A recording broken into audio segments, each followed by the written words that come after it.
hello hi ఎలా ఉన్నారు బాగున్నారా మనము చుక్కకూర ఎలా హార్వెస్ట్ చేసుకుందామో చూద్దాం మా అమ్మ హార్వెస్ట్ చేస్తుంది ఇది మా హోమ్ దగ్గర పండించిన చుక్కకూర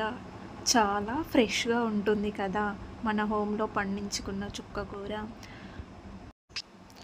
చుక్కకూరని ఒక్కొక్క లీఫ్గా కట్ చేసుకోవాలి మా అమ్మ కట్ చేస్తుంది చూడండి అలా మరీ పైకి కట్ చేయకూడదు మరీ కిందికి కట్ చేయకూడదు మరీ కిందికి కట్ చేస్తే చెట్టు చనిపోయే అవకాశం ఉంది మీది కట్ చేస్తే కిందిదంతా వేస్ట్ అవుతుంది అందుకోసమని ఒక్కొక్క లీఫ్ని కట్ చేసుకోవాలి సైడ్కి చిన్న పిల్లలు లాంటివి ఉంటాయి చూడు దానికంటే కొంచెం పైకి కట్ చేసుకోవాలి కట్ చేసుకొని ఒక కట్టలాగా కట్టుకోవాలి మా అమ్మ అయితే కట్టలు కట్టి మార్కెట్కి తీసుకెళ్ళి అమ్ముతుంది ఇప్పుడు కట్ట ఎంత సైజులో ఉందో చూద్దామా ఈ కట్ట సైజులో కట్టి మార్కెట్లో అమ్ముతుంది మా హోమ్లో పాలకూర తోటకూర గోంగూర చుక్కకూర ఇవన్నీ కూడా ఉంటాయి మరో వీడియోలో చూపిస్తాను చుక్కకూర సీడ్స్ ఎలా తయారు చేసుకోవాలంటే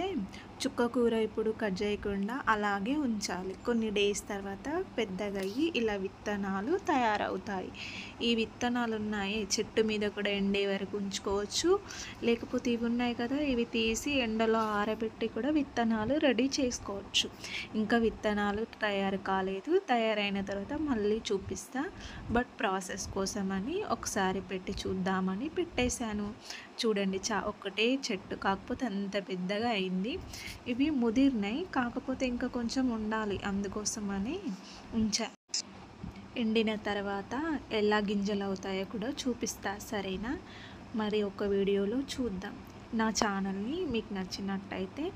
లైక్ షేర్ అండ్ సబ్స్క్రైబ్ కూడా చేసుకోండి please thank you for watching my channel